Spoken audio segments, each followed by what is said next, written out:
Lettre d'un maître soufi, le Cheikh al-Arabi ad-Darkawi, traduite de l'arabe par Titus Burkhardt aux éditions Archer Milano. Chapitre 5.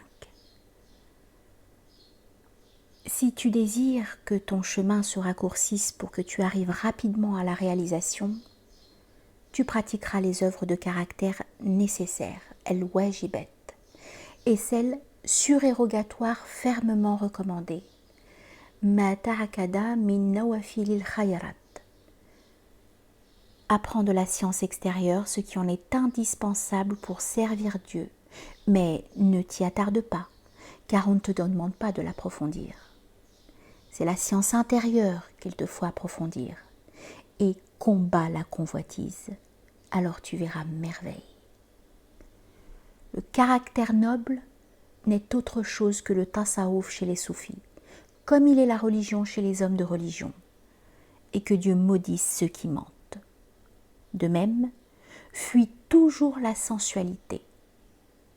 Ici, la sensualité est définie au sens le plus large du terme, c'est-à-dire l'attachement à l'expérience sensible, car elle est l'opposé de la spiritualité, et les opposés ne se rejoignent pas. À mesure que tu renforces tes sens, tu t'affaibliras en l'esprit. Et inversement, entends ce qui est arrivé à notre maître, que Dieu soit satisfait de lui au début de son chemin. Il venait de battre 3 mesures de blé et le fit savoir à son maître, le seigneur al-Arabi ben Abdallah, qui lui dit « Si tu augmentes dans l'ordre des sens, tu diminueras dans celui de l'esprit. Et si tu diminues en celui-là, tu augmenteras en celui-ci. » La chose est évidente, car aussi longtemps que tu ferais avec les gens du monde, jamais tu ne sentiras en eux le parfum de l'esprit. Tu ne sentiras que l'odeur de la sueur, et cela vient de ce que la sensualité les a subjugués. Elle a saisi leur cœur et leurs membres. Ils ne trouvent leur avantage qu'en elle, de sorte qu'ils ne bavardent et ne s'occupent et ne se réjouissent que d'elle, et ne peuvent guère s'en détacher. Et pourtant, nombreux sont ceux qui s'en sont détachés pour se plonger dans l'esprit leur vie durant.